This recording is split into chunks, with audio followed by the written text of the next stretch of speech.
Hello, boys and girls. I hope you're well. Did you know that this week is National Storytelling Week? Do you like a good story? I know I do. There's nothing better than going home, snuggling under a blanket, getting all settled into a great book. Would you mind if I shared a couple of my stories with you today? Perhaps you've heard of a couple of them.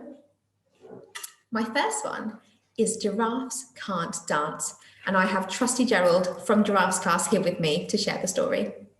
Shall we begin? Giraffes can't dance.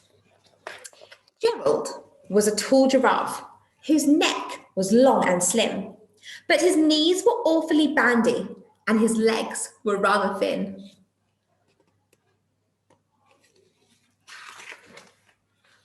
He was very good at standing still and munching shoots off trees, but when he tried to run around, he buckled at the knees. Oh, poor Gerald.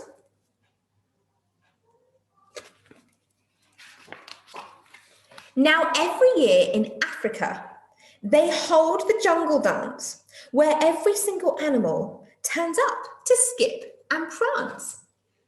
And this year, when the day arrived, poor Gerald felt so sad because when it came to dancing, he was really very bad.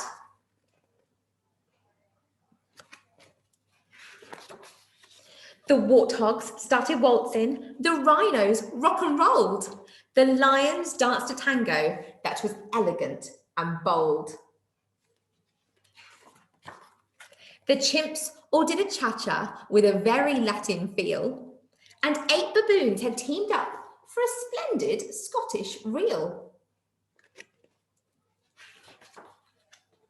Gerald swallowed bravely, and he walked towards the floor, but the lions saw him coming, and they soon began to roar. Hey, look at clumsy Gerald, the animals all laughed. Giraffes can't dance, you silly fool. Oh, Gerald, don't be daft. Oh, boys and girls, that's not very kind of them, is it, to be so mean to poor Gerald? Gerald simply froze up. He was rooted to the spot. They're right, he thought. I'm useless. Oh, I feel like such a clot. Poor Gerald. So he crept off from the dance floor and he started walking home. He'd never felt so sad before, so sad and so alone. Then he found a little clearing and he looked up at the sky. The moon can be so beautiful, he whispered with a sigh. Excuse me, coughed a cricket, who'd seen Gerald earlier on, but sometimes when you're different, you just need a different song. That's very true, isn't it, boys and girls? We can't all be good at everything. Listen to the swaying grass and listen to the trees. To me, the sweetest music is the branches in the breeze. So imagine that lovely moon is playing just for you. Everything makes music if you really want it to.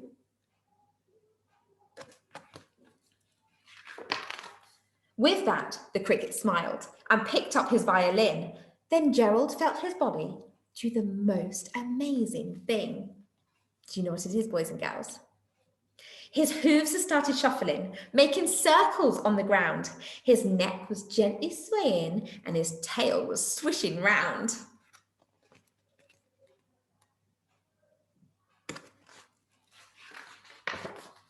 He threw his arms out sideways and he swung them everywhere. And then he did a backward somersault and leapt up in the air.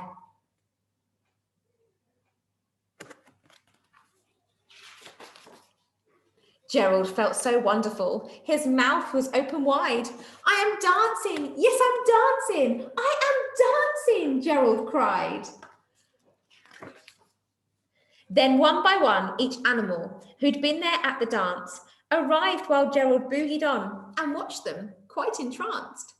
They shouted, it's a miracle! We must be in a dream! Gerald's the best dancer that we have ever seen. How is it you can dance like that? Please, Gerald, tell us how. But Gerald simply twizzled round and finished with a bow.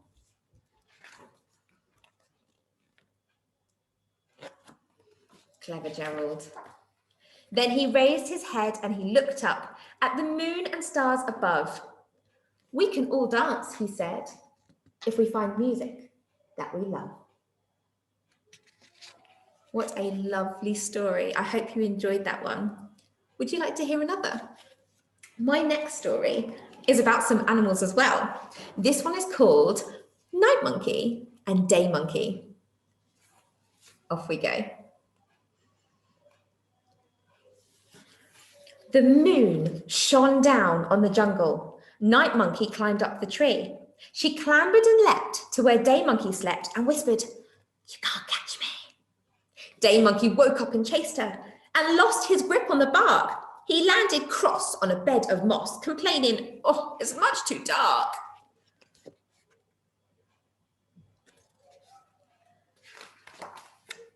"Look," said Day Monkey, winking and blinking.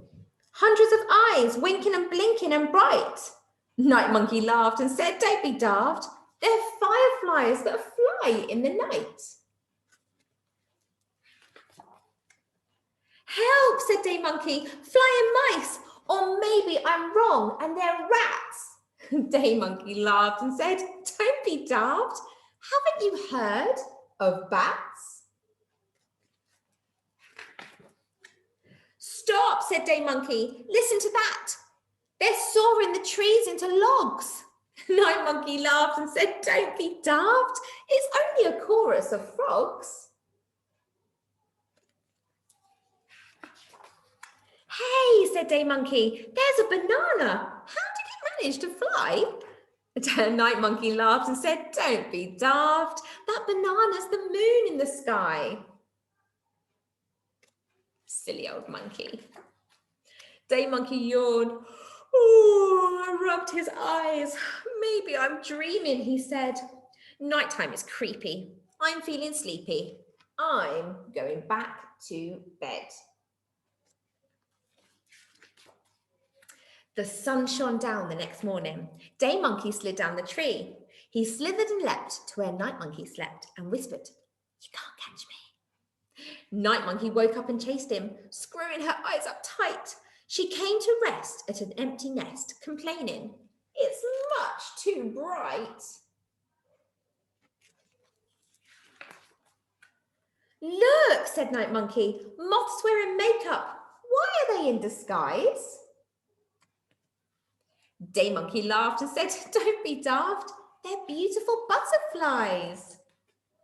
"Help," said Night Monkey. "Look at those giants swinging about in the trees." Day Monkey laughed and said, "Don't be daft. Those giants are chimpanzees."